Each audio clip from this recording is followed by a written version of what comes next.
जगतगुरु श्री रामानंदाचार्य भगवान के 12 शिष्यों में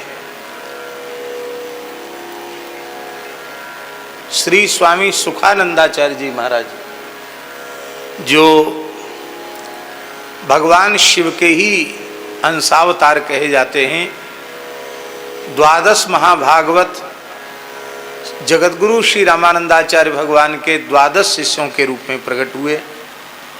उनमें ब्रह्मा जी महाराज श्री अनंतानंदाचार्य जी के रूप से, नारद जी महाराज सुरेश्वरानंदाचार्य जी के रूप से, शंकर भगवान सुखानंदाचार्य जी के रूप से, सनकादिक भगवान नरहरियानंदाचार्य जी के रूप से, कपिल भगवान योगानंदाचार्य जी के रूप से, मनु जी महाराज संत पीपा जी के रूप से। पीपा जी की भी आज जयंती है।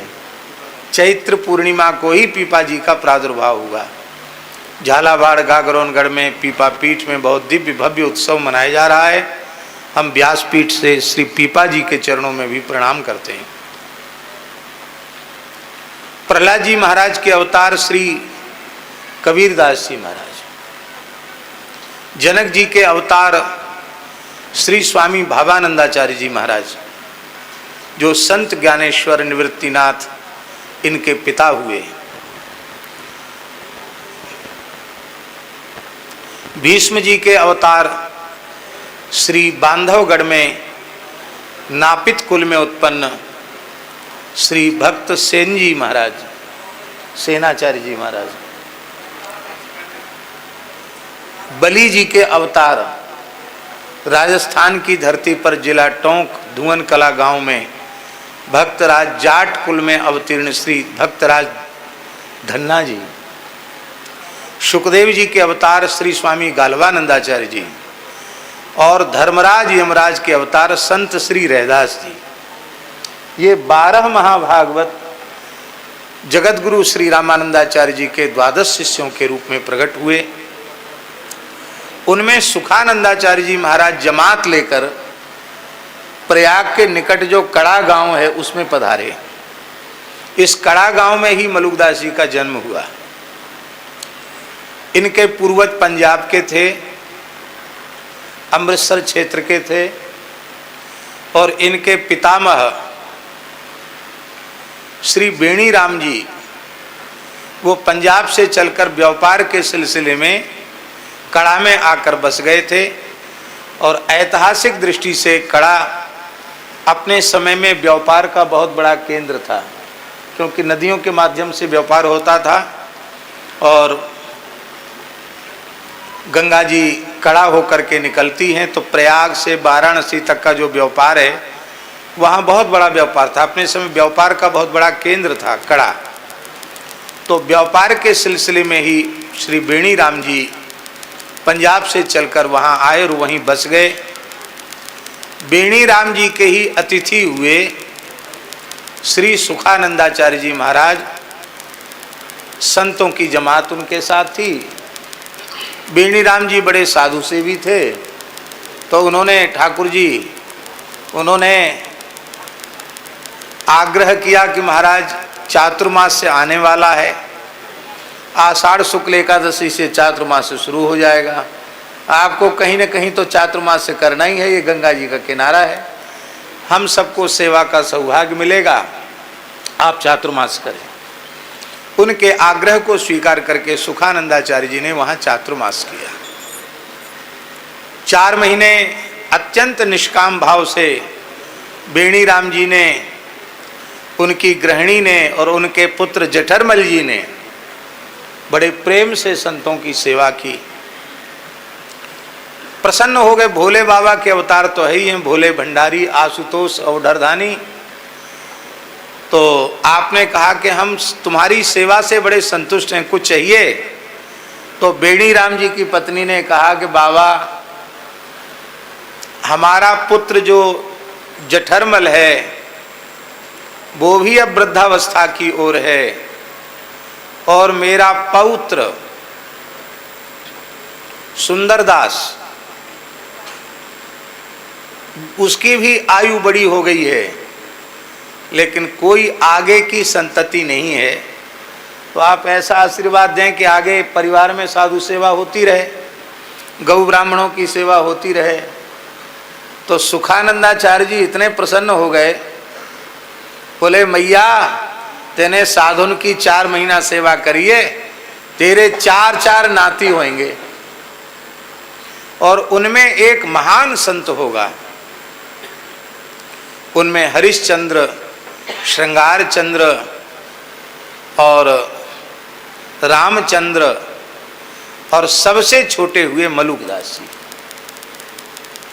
तो ये सुखानंदाचार्य जी के आशीर्वाद से प्रकट हुए थे।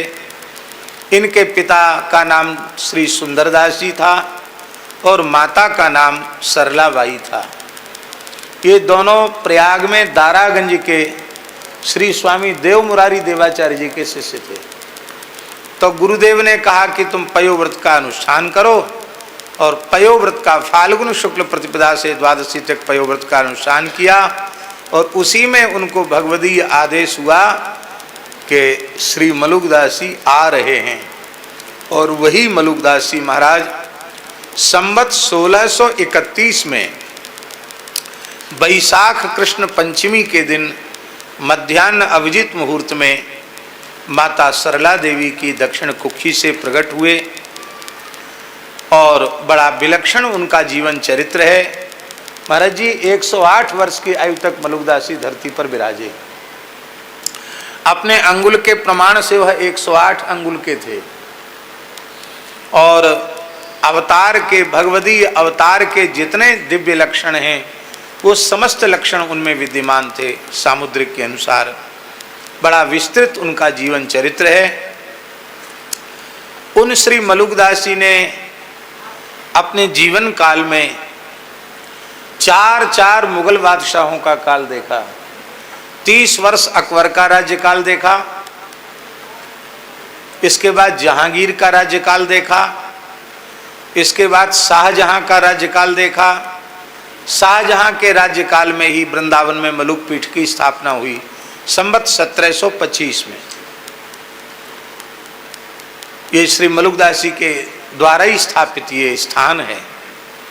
और औरंगजेब के राज्यकाल के 26वें वर्ष में उन्होंने महाप्रयाण किया। और 4 बादशाहों से जुड़ी हुई उनके जीवन की चमत्कारिक घटनाएं, अकबर से जुड़ी घटना भी है, जहांगीर से जुड़ी घटना है, शाहजहां से जुड़ी घटना वृंदावन मलुकपीठ, और औरंगजेब से जुड़ी घटना है कि उनकी आज्ञा से ही औरंगजेब यहाँ से भागकर दक्षिण चला गया, औरंगाबाद में वहाँ जाकर बस गया। उसने पूछा बाबा हमारा भविष्य बताओ, हम कितना जिएंगे? बोले यहाँ से दिल्ली जाओगे तो तीसरे दिन मर जाओगे, तुम्हारा इंतकाल हो जाएगा। और ये लौट के दिल्ली नहीं गए, यहाँ से सीधे दक्षिण की ओर चले गए तो 30 वर्ष जीवित रहोगे। वो डर गया तो दिल्ली लौट के नहीं गया, सीधे महाराष्ट्र चला गया। महाराष्ट्र में उस समय छत्रपति शिवाजी महाराज का प्रचंड प्रभाव था, वो मुगल सत्ता से खूब टक्कर ले रहे थे। तो ऐसी जगह मलुकदास जी ने उसको भेज दिया कि पूरी शक्ति वहीं टकराने में ही उसकी समाप्त हो गई। और इधर मध्योत्तर भारत के और उधर दक्षिण भारत के मंदिर भी बच गए, क्योंकि वहाँ दक्षिण का द्वार श्री छत्रपति शिवाजी महाराज ने रोक लिया, तो दक्षिण बच गया और इधर भी बच गया। नहीं तो कहीं भी वह कोई चिन्ह ही नहीं छोड़ता हिंदू धर्म का। वह बर्बर दुष्ट आक्रांता, जिसने अपने जीवन में न जाने कितने मंदिरों को भग्न किया, कितना भयंकर कत्लेआम किया। और आप सोचिए मलुकदास जी के प्रभाव के आगे वह इतना नतमस्तक हुआ कि उनकी जन्मभूमि कड़ा गांव में जो आज भी भग्नावशेष हैं, जो इमारत बनी हुई है, वो औरंगजेब की बनवाई हुई है। जीवन भर जिसने मठ मंदिर उजाड़े हो वो प्रभावित होकर कुछ बनावे, ये बहुत विलक्षण बात। और ठाकुर जी ये कोई उड़ंतु बात नहीं है, चलंतु बात नहीं है। 2 गांव की जागीर औरंगजेब ने दी, जिंगी और सुराथुपुर, वो प्रमाण आज भी वहां उपलब्ध हैं। तो उन श्री मलुकदास जी महाराज का संवत 1739 में महाप्रयाण हुआ। तो इस प्रकार से 108 वर्ष तक वे विराजे। पिछली बार 450वां जन्मोत्सव था, इस बार 451वां जन्मोत्सव हम लोग, जयंती महोत्सव हम लोग मना रहे हैं।